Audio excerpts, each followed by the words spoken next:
یو انسان ولې د های بلډ پریشر شکار سي؟ مطلب دا دی د دې څه څه وجوهات دي. ګوره په دې کې راځي دوه قسمه وجوهات. یو قسم یې دا دی که تا چیرې په ډیلي لایف کې یعنې تا چې کومه طرز زندګي ده لایف سټایل چې کوم دی په هغه کې ستا غلط هیبټس راویستل هم د های بلډ پریشر شکار کېدلی سي. یعنې کوم چې موږ هایپر ټنشن ورته وایو. دویمه چې کوم دی هغه دا دی که چیرې ته میډیسنس وخوړل غلط میډیسنس تا وخوړل نه یا داسې بیماریانې تا ته راغلی نو هغه بیماریانو له وجه که تا چیرې های بلډ پریشر سي دا هم د دې یو کاز دی صحیح دی مطلب یو وجه ده. اوس ګوره په دې کې راځو اول سره کوم چې ډیلي لایف چې کوم لایف سټایل دی نه په دې باندې بحث کوو. اوس ګوره په دې کې اکثره دا کوم چې بلډ پریشر دی دا په جینیټکس اینډ فیملی هسټري مطلب کوم چې ستا موروثیت کې نه دی یعنې په وراثت کې هم دا بیماري کېدلی شي. د اکثرو خلکو په وراثت کې وي دا بیماري مطلب دا دی د دوی چې کوم پلار او مور وي په هغو کې د های بلډ پریشر چې وي چانسز ډېر زیات وي په وجه د دې د های بلډ پریشر چې دی دا د دوی چې کوم نسل وي نه هغو کې مطلب یعنې ټرانسفرېږي صحیح جینیټکس په ذریعه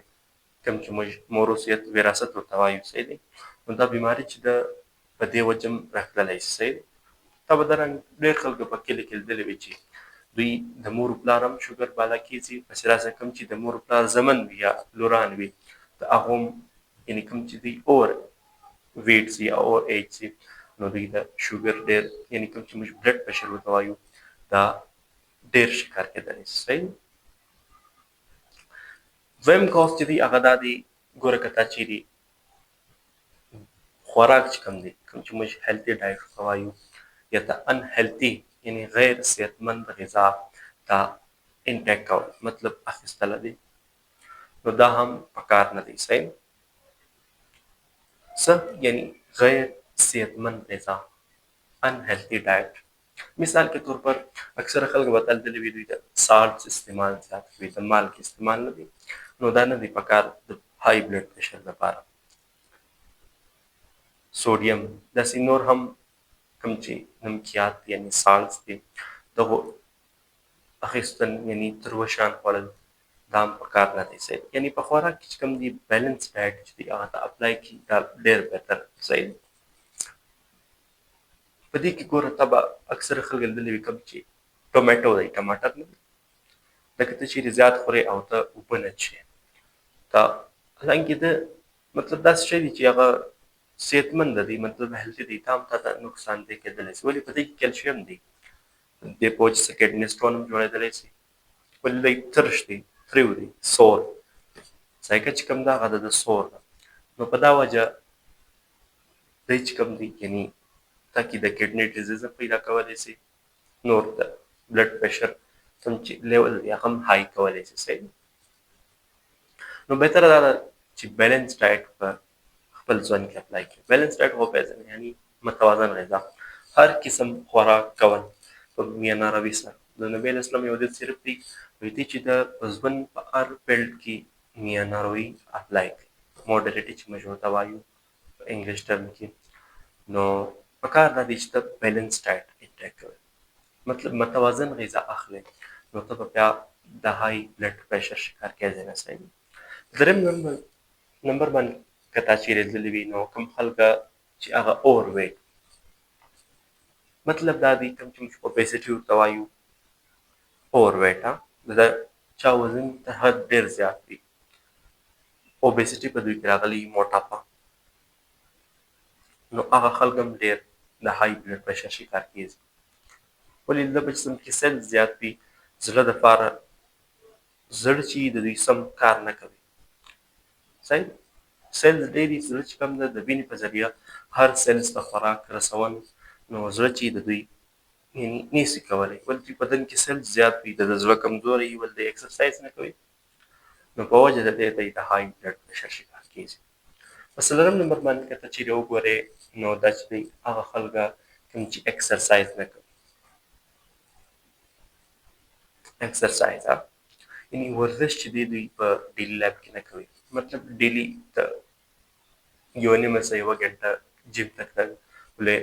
اکسرسایز کول یا رنینګ کول دا هم پکار دی چې بیا واقع صحیح دي نو ستا بدن بیا ریلیکس وي تاکي به موټاپه نه راځي اوبیسټي به نه راځي نو دا ډېر مطلب ګډ هیبټ دی صحیح په پنځم نمبر باندې که چېرې وګورې هغه خلکه کوم چې اوبه نه څښي اوبه مطلب دوی دا دی د اوبو استعمال زیات نه کوي بس لږ لږ اوبه څښل نو هغه بیا دوی کډني سټون ډېر ژر جوړېږي کوم چې د ګردې ډبره ده ولې دوی اوبه نه څښي په دا وجه نو کډني سټون که چېرې جوړ شي نو دلته معلومه دی بلډ پرېشر هم های کېدلی شي ولې د ګردو کار چې دی ستا بلډ وینه صفا کول دی هغه کار ګردې نه وکړي نو ستا په وینه کې یعنې د جسم ټول سیسټم دی در هم باید هم سر کېږي صحیح دی که چېرې تا اوبه زیات نه څښلې په شپږم نمبر باندې که چېرې وګورې نو هغه خلکه کوم چې د ډپریشن شکار دي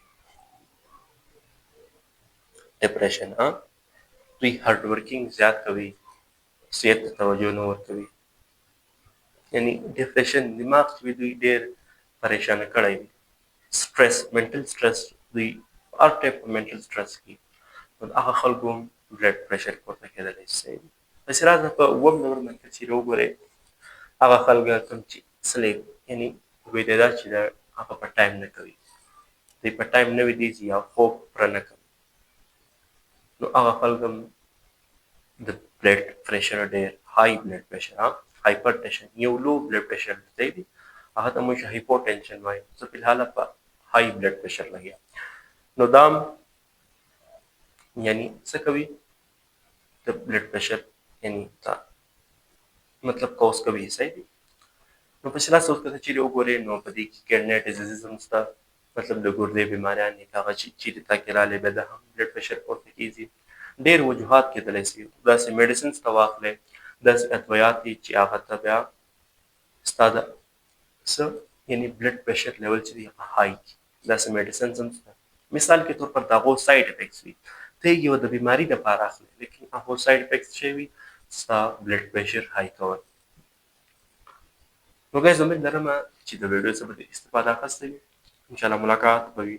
په نیکسټ ویډیو کې نو فی الحال الله حافظ